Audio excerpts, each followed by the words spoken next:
Fala galera, tudo bem?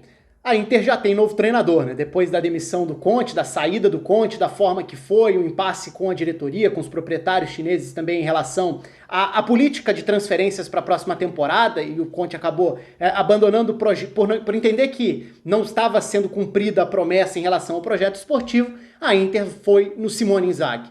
E gerou também um problema para a Lazio, né? Porque a Lazio estava já, na verdade o Inzaghi já estava com um acordo da renovação com a Lazio, mas a Inter chegou e conseguiu tirar o Simone Inzaghi de lá. Então essa é a escolha e não era um processo fácil, embora tenha sido muito rápido até, né? Não é um processo fácil, por quê? Porque a Inter tinha uma situação muito delicada de escolha aí. O que fazer? Diante da saída de um dos treinadores mais competentes e reconhecidamente competentes do futebol mundial. O Conte foi o cara que conseguiu colocar a Inter no topo, conseguiu quebrar a hegemonia da Juventus, consegue em 2 anos de trabalho atingir um nível muito bom. E aí sai da forma que saiu. Qual era a mensagem que isso sinalizava para o mercado, para os torcedores, para todo mundo em relação ao futuro da Inter? Qual vai ser o tamanho do prejuízo técnico da Inter? Antes mesmo de entrar na parte do treinador, mas prejuízo técnico. Qual vai ser o tamanho do prejuízo disso se a Inter realmente colocar em prática o que foi divulgado de que pretende vender alguém importante para fazer caixa dentro desse mercado de transferências? Sabendo disso tudo, qual nome aceitaria? O mais natural para muita gente seria pensar no Allegri como substituto para o Conte, até porque essa sucessão deu super certo na Juventus na década passada, então seria algo meio natural. Mas não, o Simone Inzaghi foi a escolha. E me pareceu uma escolha do ponto de vista de criatividade até, pensando em quais eram os nomes naturais. O Allegri, o Zidane se colocando no mercado, poderia ser uma opção também. Chegaram a falar na possibilidade do Sarri, acho que tinha um choque muito grande de estilos aí, não seria fácil conduzir esse processo se a Inter está preocupada em continuidade, por mais que tenha tido uma ruptura precoce, porque como eu falei lá no vídeo da saída do Conte, claramente o trabalho não tinha chegado ao fim, não era o fim de um ciclo.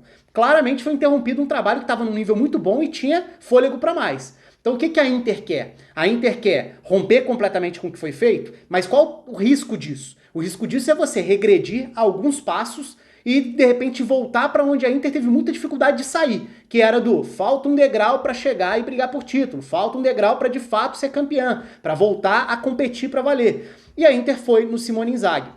E acho que tem um caminho muito natural do ponto de vista tático aí, que me parece interessante. Agora, claro, como ponto de partida, é evidente que o Simone Inzaghi não é o Conte. Isso é a coisa mais óbvia de se falar, mas é importante ressaltar, porque por mais que existam semelhanças na forma, principalmente da estrutura tática das equipes em campo, isso não garante que vai ser uma simples continuidade. Nunca é uma simples continuidade. Por mais que muitas vezes exista aquele discurso do é só chegar e continuar fazendo o que o anterior estava fazendo.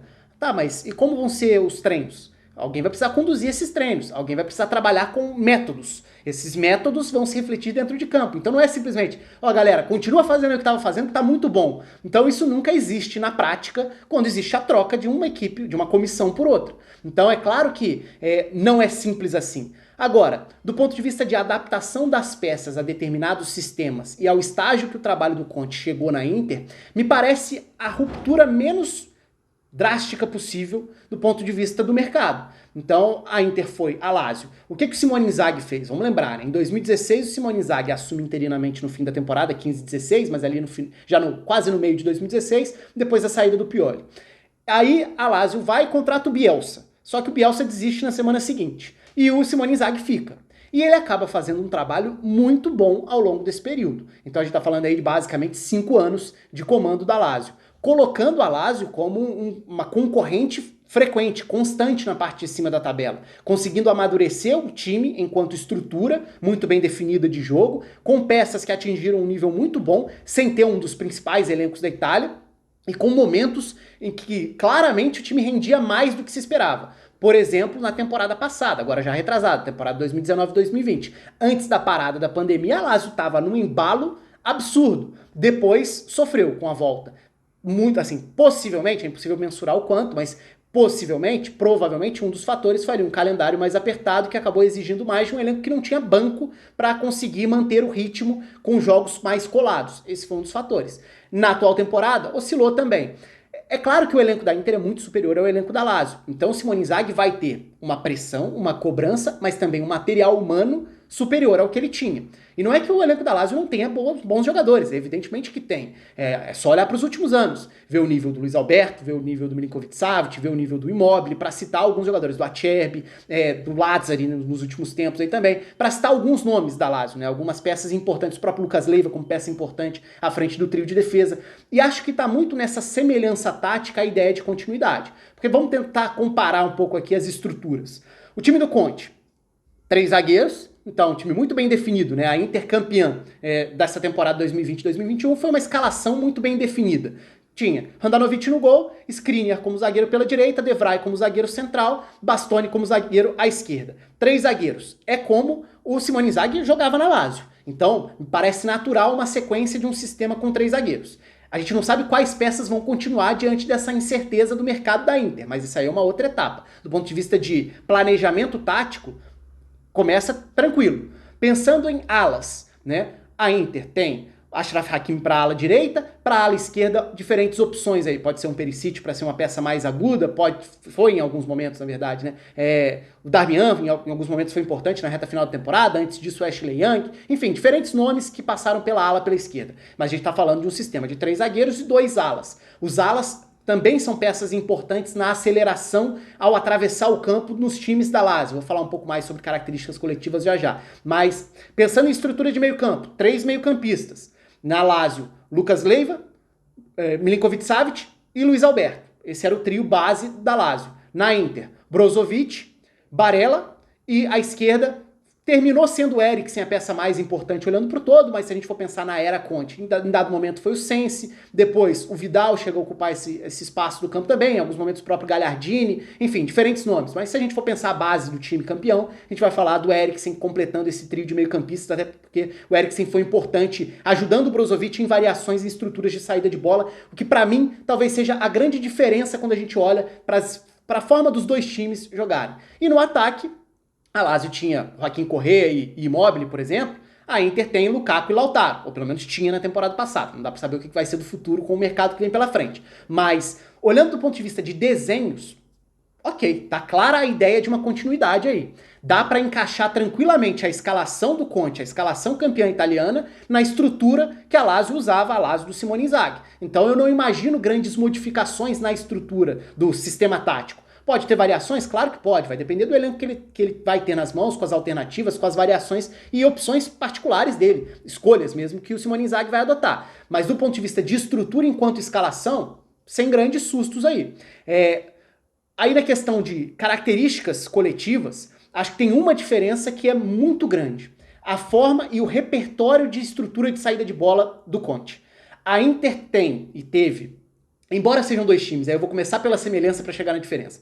2 times que tentam acelerar muito para tentar explorar o campo aberto do outro lado. Então são 2 times que gostam de atravessar o campo muito rapidamente. E muitas vezes de uma forma direta. Mas o ser direto na forma de atravessar o campo não significa forçar a saída o tempo inteiro. E a Inter foi um grande exemplo disso na temporada. A Inter, na maior parte das vezes, é um time que trabalha a posse da bola perto da sua própria área para atrair, para acelerar. Então, atrai um adversário, vem pressionar. Veio o adversário, o campo vai ficar aberto. Correr, velocidade. E aí o correr pode ter velocidade dos alas, por exemplo, um Hakimi pelo lado direito, a velocidade de uma explosão do Lukaku com o campo aberto, uma projeção e movimentação do Barella pelo lado direito também, alternando posições, ora com o zagueiro que sai para jogar por ali, ora com o ala que se projeta, ora com o próprio atacante que cai pela ponta. Então essas combinações já estavam muito bem coordenadas com o Conte.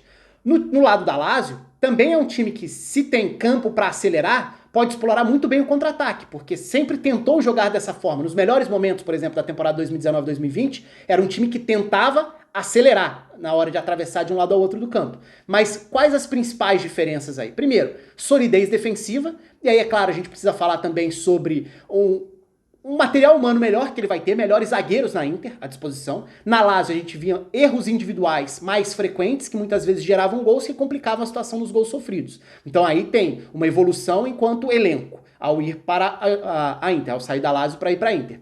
Mas, se a gente olhar para a forma da Inter elaborar essa saída de bola, era uma qualidade de um nível superior e que tinha muito a cara do Conte. Então aí está um grande desafio para o Simone Inzaghi. Tentar manter um nível altíssimo numa estrutura de saída de bola com um objetivo claro, atrair para acelerar. Não que a Lazio não tentasse fazer isso, mas a Lazio não tinha essa mesma qualidade, repertório, estrutura, movimentos, coordenações, esses mecanismos mesmo bem desenhados que a Inter tem. Claro, são trabalhos diferentes em clubes diferentes com elencos diferentes, não dá para cobrar que um seja exatamente igual ao outro. Mas o que é muito claro aqui é a Inter escolheu um nome que vai provavelmente tentar dar sequência a um trabalho que vinha sendo feito. Não dá para garantir resultado, é claro que não. Não dá para garantir como vai ser a gestão de grupo, quem vai permanecer ou quem vai sair, quem vai render melhor ou pior do que vinha rendendo em relação ao trabalho anterior, porque cada jogador reage de uma forma, e aí reage não só do ponto de vista de relação com o treinador, mas reage do ponto de vista técnico, de jogar melhor, de encaixar melhor ou pior com o sistema A, B, com o treinador A, B, mas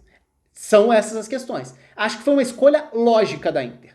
Evidente que qualquer um que fosse o sucessor do Conte teria uma pressão e terá uma pressão gigante. Não vai ser um trabalho fácil para o Simone Inzaghi. É uma escolha lógica, mas não deixa de ser uma aposta, porque é um treinador que está subindo um degrau para ser cobrado num nível que ele ainda não tinha sido antes, ainda mais assumindo um clube que acabou de ser campeão italiano. Enfim, acho uma escolha interessante. Não era das mais óbvias, não era das mais lógicas, não foi em um dos treinadores de mais nome, porque escolher pela grife, pelo nome, e não necessariamente escolher pelo nome nesse caso significa que o treinador fosse ruim, mas ir pelo nome talvez fosse a saída mais fácil para a diretoria se blindar. Nesse caso, eles foram por uma ideia, aparentemente eles foram por uma ideia de continuidade, pelo menos do ponto de vista de partida de plano tático. Vamos esperar para ver no que dá, vocês fiquem à vontade aí para deixar os comentários de vocês. Um abraço e até a próxima.